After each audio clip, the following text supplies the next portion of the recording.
All right, stand by.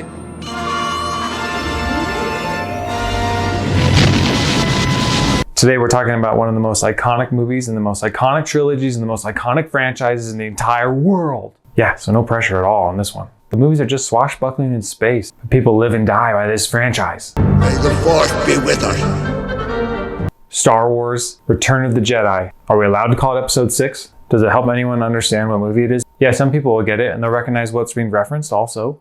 Yeah, some people will. Welcome to Perspective, starring me, Cody Martin. If you can believe it, it's been 40 years since Star Wars Return of the Jedi was released in theater in 1983. Yes, it was before I was born, but I was raised on this movie. I watched it on VHS. I don't remember a time not knowing this movie. I love Star Wars. Me too, I love Star Wars. So we're going to talk about the whole movie, spoilers, and anything, if that's even possible for a 40-year-old movie. It's been 3 years since Empire Strikes Back, one of the best Star Wars movies ever. Obviously worthy of its own review. Yeah, obviously. So the first film came out in 1977, then 1980, and this one was 1983.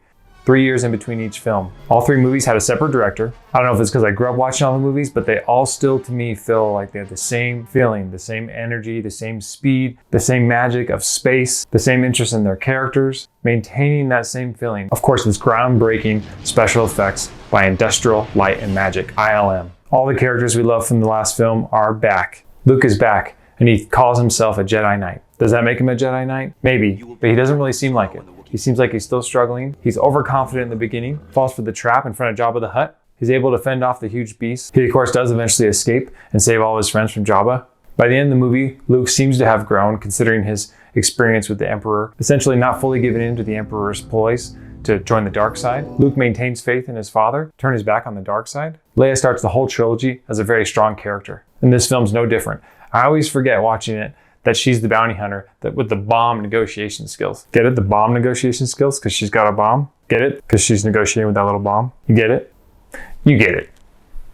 Seems like the biggest growth for Leia's character in this, more comfortable with her feelings for Han. Of course, Leia and Luke both learn they're brother and sister in this movie, but their connection was always there before. And obviously, if anything, the information of them being brother and sister is only weirder, given the kiss. We don't talk about that. I almost feel bad saying it, but Han Solo is still the best character. Harrison Ford, as soon as he thawed, his first lines pull me into the movie, make me care. He has the best lines, he has the best acting of anyone in the movie. There's a reason that he started a whole franchise between the Star Wars movie and the last one. Han Solo shows growth. He's the biggest growth character, of course. He starts as a smuggler in the first movie, doesn't really care about other people, and that's another reason that I like. He has the most progress. He trusts the droids. By this movie, he's risking his life for others. C-3PO isn't one of the best characters, but he has a hilarious line in this movie. When the little furry guys in the movie think of him as a god, Han Solo asks him to use his godliness to free them. 3PO says to Han, "But that just wouldn't be proper.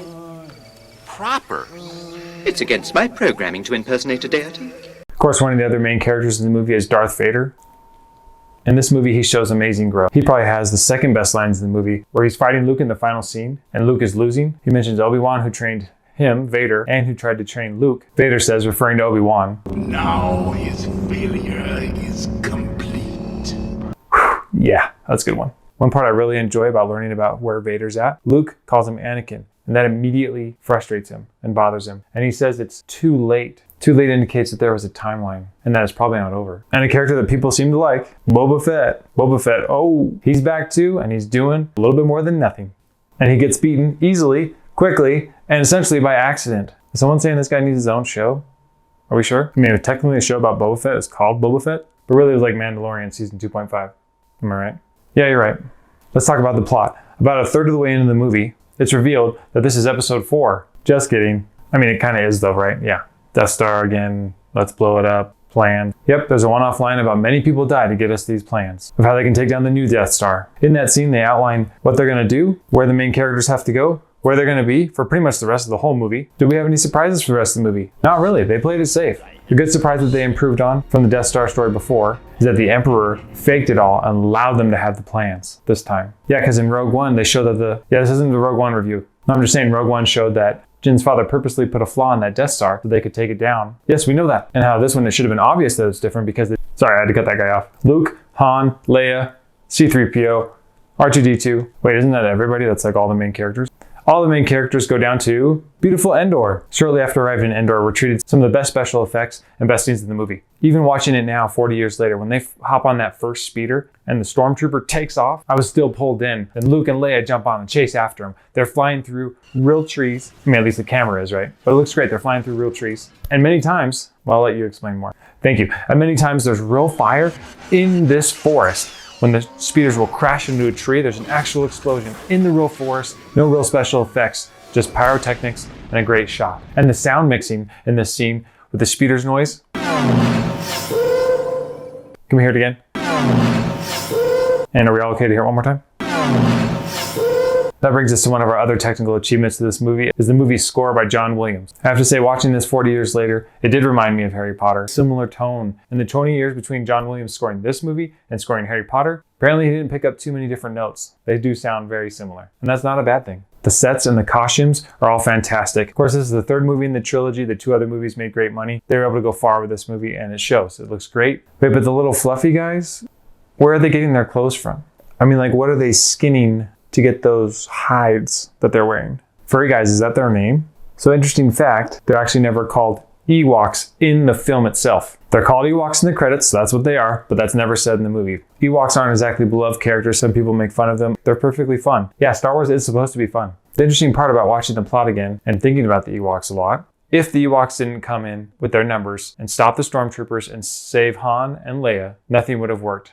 Luke's results on the Death Star might have been the same, I guess. So he might have been able to turn his father around and stop the Emperor without the Endor moon thing. Yeah, it seems like he could have actually.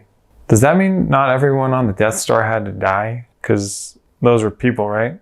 Some of my favorite shots in the whole movie is just Darth Vader's helmet when he's looking out into space, and then when he's looking at Luke being tortured and his helmet is dirty and become tarnished and his character's at a turning point. And in that scene where Luke is getting tortured by the lightning, they even put the detail of the lightning going through his teeth. I've always remembered that ever since I was a kid. Vader's got the dirty helmet. He's staring down at Luke being tortured, but he throws the Emperor over the edge. Okay, so I have to ask you though, why can't Jedis fly? Yeah, the Emperor gets a Disney villain death. Yeah, but why can't they fly? Why can't they fly? Yeah, why can't they fly? I mean, they can jump. They can jump like super high. They can jump down from super high and be okay. The Emperor planned this whole thing all along, which brought us one of the most iconic lines of the entire franchise. It's a trap. That wasn't a good one. It's a trap. So we're all doing the line then? It's a trap.